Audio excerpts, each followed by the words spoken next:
മഴ മുംബൈയിലാണെങ്കിൽ സ്റ്റാലിൻ അലീനയെ കൊണ്ട് പപ്പായി എന്ന് വിളിപ്പിക്കുന്നൊരു കാഴ്ച കാണാൻ കഴിയുന്നുണ്ട്, സാധിക്കുന്നുണ്ട് പ്രേക്ഷകരെ, പ്രിയ കൂട്ടുകാരെ.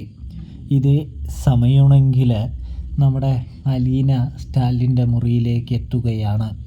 അപ്പോൾ സ്റ്റാലിനാണെങ്കിൽ വളരെയധികം സന്തോഷത്തിലാണ് അലീന തൻ്റെ മുറിയിലേക്ക് വന്നതിൻ്റെ. മോളെ എന്താണ് എന്ന് ചോദിക്കുന്നു. ഇതേ സമയം അലീനയാണെങ്കിൽ നടപ്പിലാക്കാൻ പോകുന്ന ചില മാറ്റത്തിന് പെർമിഷൻ ചോദിക്കാനായിട്ടാണ് തൻ്റെ അച്ഛനായ കേണൽ സാറിൻ്റെ അടുത്തേക്ക് വന്നത് എന്ന് പറയുന്നുണ്ട്.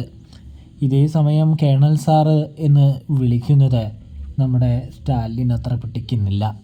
മോളെ, നിന്നെ ഞാൻ എൻ്റെ മകളായി അംഗീകരിച്ചതല്ലേ, പിന്നെ എന്തിനാണ് നീ എന്നെ കേണൽ സാർ എന്ന് വിളിക്കുന്നത്? അതിൻ്റെ ആവശ്യകത എന്താണ്? നീ എന്താണ് എന്നെ പപ്പ എന്ന് വിളിക്കാത്തത് എന്ന് ചോദിക്കുകയാണ്. ഇതേ സമയം നമ്മുടെ അലീനയാണെങ്കിൽ മനസ്സ് തുറന്ന് സംസാരിക്കുന്നുണ്ട്. എൻ്റെ താമസം ഇതുവരെയും ഇവിടെ സ്ഥിരമായിട്ടില്ല.